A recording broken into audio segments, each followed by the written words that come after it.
I sat in the lawyer's office watching my 3 cousins sign papers for $2 million each. My grandfather had left his $8 million estate to be split equally among his 4 grandchildren. Aunt Diane, the executor, smiled as she handed them their checks. When I asked about mine, she squeezed my hand and said it was tied up in taxes. 2 years, she promised. I believed her. That was my first mistake. My name is Lily Bennett, and this is the story of how my family stole my inheritance and how I made them pay for every single dollar. The day we gathered for the will reading, I still believed in family. My grandfather had passed away at 87, leaving behind an empire he built from nothing. $8 million split equally among his 4 grandchildren. Me, Marcus, Jennifer, and Scott. The lawyer read the terms clearly. Equal distribution, no conditions, no complications. My Aunt Diane was named executor. She was a respected accountant, the person everyone trusted with their taxes. She had helped raise me after my mother, her sister, died when I was 12. I trusted her completely. Marcus, Jennifer, and Scott walked out with checks for $2 million each. I watched them pose for photos, hugging Aunt Diane, talking about their plans. When I approached, Aunt Diane pulled me aside into a private corner. There are some tax complications with your portion, she said. Estate taxes, processing fees. It would take about 2 years to clear up. I was confused, but she squeezed my hands and looked me in the eye. You know I would never let anything happen to your money, she said. Your mother was my sister. You are like a daughter to me. I believed her. I went home empty-handed while my cousins went home millionaires. Within weeks, their lives transformed. Marcus bought a lake house and posted pictures online constantly. Jennifer remodeled her entire home, marble countertops and custom cabinets. Scott quit his job and started calling himself a consultant, which meant he did nothing but live off his inheritance.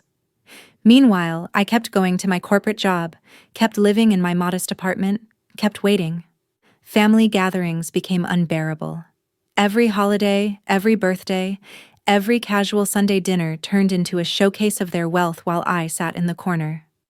Marcus would talk about his boat, his new truck, his investment portfolio. Jennifer would show off her renovations, her designer handbags, her kids' private school uniforms. Scott would brag about his freedom, how he would never work a regular job again. And they would turn to me. Still waiting on that money, Lily, Marcus would say with a smirk. Maybe Grandpa did not think you deserved it. Jennifer would laugh. At least we have kids to spend it on. What would you even do with that money? Buy more cats? Scott would shake his head like I was pitiful. Some people are just meant to struggle. It builds character. Aunt Diane would watch these exchanges and say nothing. Sometimes she would smile. I was pushed to the sidelines at every event, forgotten in conversations, last to be served dinner. During holiday toasts, they would raise glasses to their blessings while I sat silent, invisible. Every few months I would ask Aunt Diane about my money. Soon, honey, she would say. These things take time. Be patient. 2 years dragged by like this. 2 years of mockery, 2 years of watching them live the life my grandfather intended for me too. Then I got passed over for a promotion at work. My manager said I lacked ambition. I realized I had been treading water while my cousins built empires on money that should have been partly mine. Something inside me snapped. I cornered Aunt Diane at a family barbecue. Where is my inheritance? I demanded. It has been 2 years. She tried to brush me off, but I pushed harder. My cousins got theirs immediately. What makes mine different? Other family members were watching now. Her face hardened. Fine, she said. You want the truth? I reallocated your share. Your cousins have children. They needed it more. You are child-free. You do not have the same expenses. The words hit me like a slap. You stole from me because I do not have kids? She did not even flinch. I did not steal. I redistributed. It is called family responsibility. My cousins were smirking. Marcus actually laughed.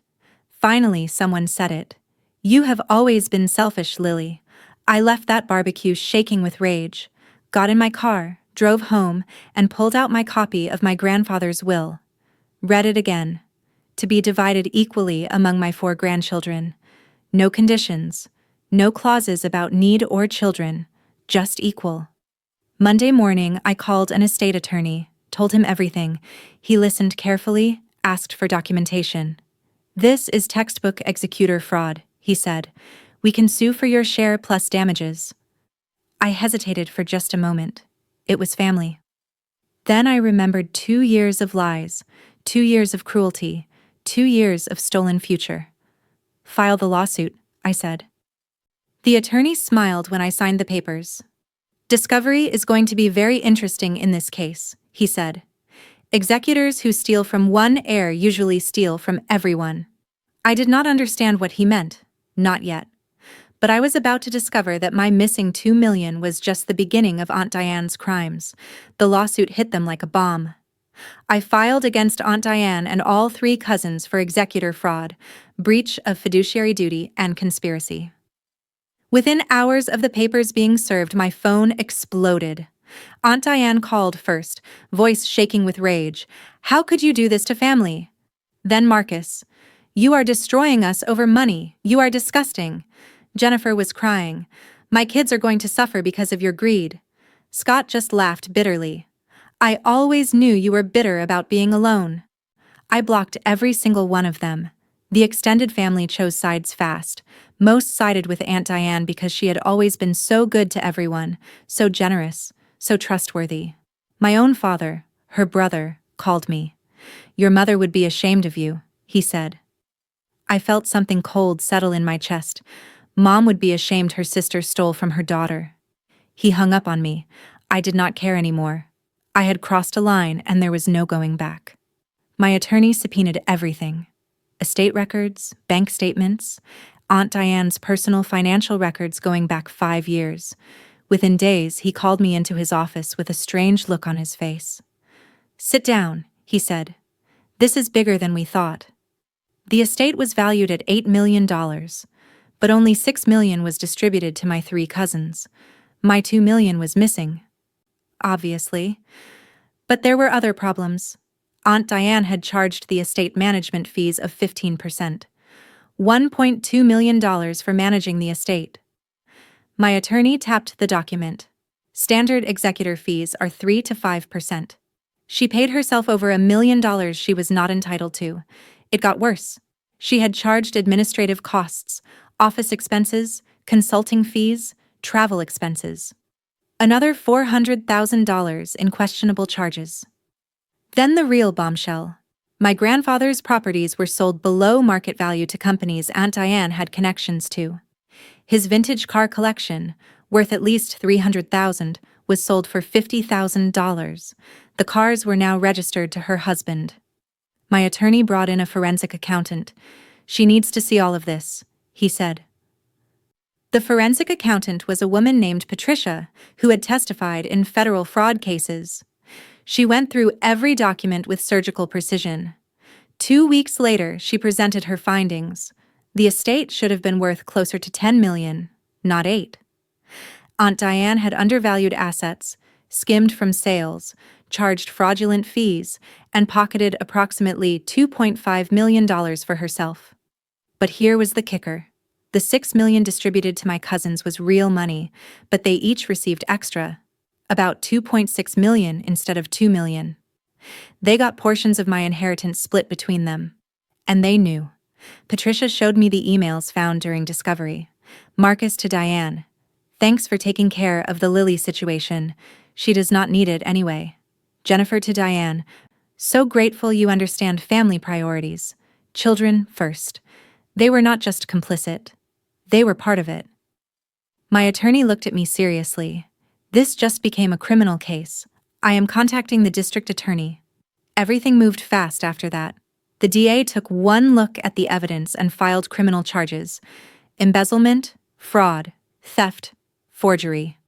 Aunt Diane was arrested at her home. I watched it on the local news. Respected accountant arrested for estate fraud. There she was in handcuffs, head down, being led to a police car. My phone started ringing again. My father, you put your own aunt in jail. Are you happy now? I stared at the TV screen. She stole from her own family, I said quietly. She put herself in jail. He hung up again. My cousins hired lawyers immediately, trying to distance themselves from Aunt Diane. Marcus released a statement. We did not know she was stealing from the estate. We just took what she gave us. But the emails told a different story. They knew. They all knew. The trial was set for 6 months later. Civil and criminal cases running simultaneously. I testified about the 2 years of lies, the gaslighting, the cruelty at every family gathering. Being pushed aside, mocked, treated like I was less than human because I did not have children. Aunt Diane's defense tried to argue she made judgment calls as executor. The prosecution destroyed that argument in minutes. Judgment calls do not include forging documents and transferring funds to personal accounts. The forensic accountant testified for 3 hours. Showed the jury exactly how Aunt Diane had systematically stolen from the estate over 2 years. Showed the fake invoices, the undervalued sales, the fraudulent fees. It was damning. Then my cousins took the stand. Marcus was defensive, angry. Jennifer cried through her entire testimony. My kids need that money. We cannot pay it back. Scott just looked defeated. The judge was stone-faced through all of it. Closing arguments lasted 2 days. The jury got the case on a Friday afternoon. I sat in the courtroom gallery, hands folded, waiting. My attorney sat beside me. This is going to go our way, he whispered. The evidence is overwhelming. The jury returned after 4 hours. Guilty on all counts. Aunt Diane's face went white. My cousins looked sick. The judge scheduled sentencing for 2 weeks later and ordered immediate asset freezes on all defendants. My attorney leaned over and whispered, "Get ready. The restitution is going to be substantial." The civil case settled the day after the criminal conviction. No one wanted to go through another trial. I was awarded my original $2 million inheritance plus $3 million in punitive damages and legal fees, $5 million total. My cousins had to return the excess portions they received, about $600,000 each, plus penalties and interest. Each of them owed approximately $800,000. Aunt Diane had to return all the money she stole, $2.5 million, plus penalties and court costs.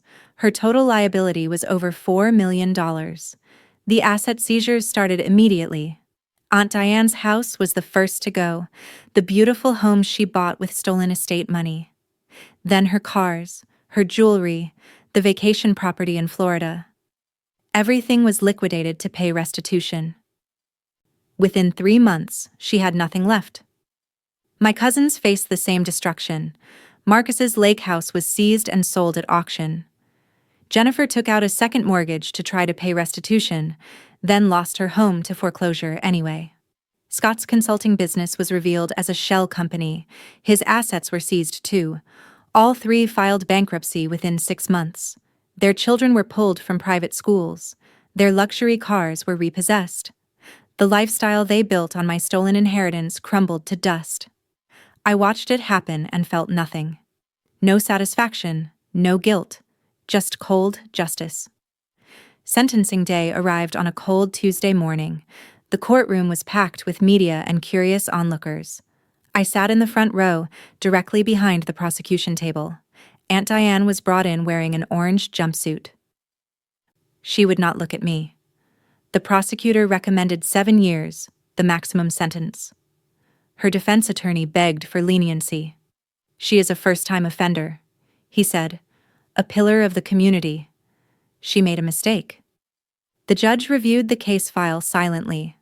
Then he asked if there were victim impact statements. I stood up, walked to the witness stand one final time. I looked at Aunt Diane as I spoke.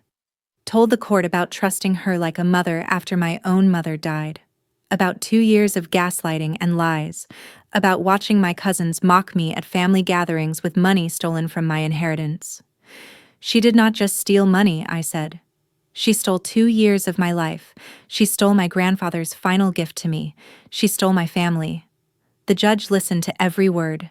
Then he delivered his sentence. 4 years in federal prison. No eligibility for early release due to the nature of the fraud charges. Aunt Diane stood as the bailiff approached. Her face was red, her hands shaking. Then she snapped. She screamed across the courtroom at me. "I gave you nothing because you deserved nothing." Her voice echoed off the walls. "You are selfish. Child-free. You contribute nothing to this family. You do not deserve his money." The bailiffs moved toward her, but I was already standing. I looked her directly in the eye. My voice was calm, steady. "And now you have nothing. How does that feel?" The courtroom went dead silent. Aunt Diane's face twisted with rage and desperation and pure defeat. The judge actually smiled slightly before banging his gavel. "Remove the defendant. Sentence stands. Court adjourned." She was led away screaming. My cousins would not even look at me as they left. 6 months later, I was sitting in my new home office reviewing applications for my nonprofit. I had used part of the settlement to start a foundation that helps people fight executor fraud. Named it after my mother, the Eleanor Bennett Foundation. My grandfather would have been proud. Aunt Diane sent me a letter from prison. An apology, claiming she found herself, asking for forgiveness. I read the first paragraph and shredded it. Some betrayals do not earn forgiveness. My cousins scattered across the country. Marcus moved to another state. Jennifer's marriage fell apart. Scott moved back in with his parents. None of them ever contacted me. Some extended family members eventually reached out to apologize for not believing me. My father called too. "I was wrong," he said quietly. "Your mother would be proud of you." "I know she would," I replied. I keep a photo of my grandfather on my desk now. Sometimes I talk to him, tell him about the families we have helped through the foundation. I like to think he knows I fought for what he wanted. Equal treatment, equal respect, equal inheritance. Aunt Diane had 4 years in prison to think about her choices. My cousins had bankruptcy to teach them about consequences. And me? I had justice. Beautiful, legally binding, permanent justice. That is the thing about the law. When you are right and you have patience, it becomes the most devastating weapon in the world. Aunt Diane thought she could steal from me because I was child-free, because I was alone, because I did not matter. She learned the hard way that I mattered more than she ever imagined. I visit my grandfather's grave sometimes. Tell him about the foundation, about the people we have saved from situations just like mine. I think he would be happy knowing his money is still doing good in the world, not funding lake houses and luxury cars, but actually helping people fight back against the Aunt Dianes of the world. Justice is not always loud. Sometimes it is quiet, methodical, and absolutely ruthless. And when it finally arrives, it is the sweetest thing in the world. Thanks for listening to the end. If this story of justice and karma resonated with you, do not forget to like and subscribe for more true stories of betrayal, revenge, and accountability.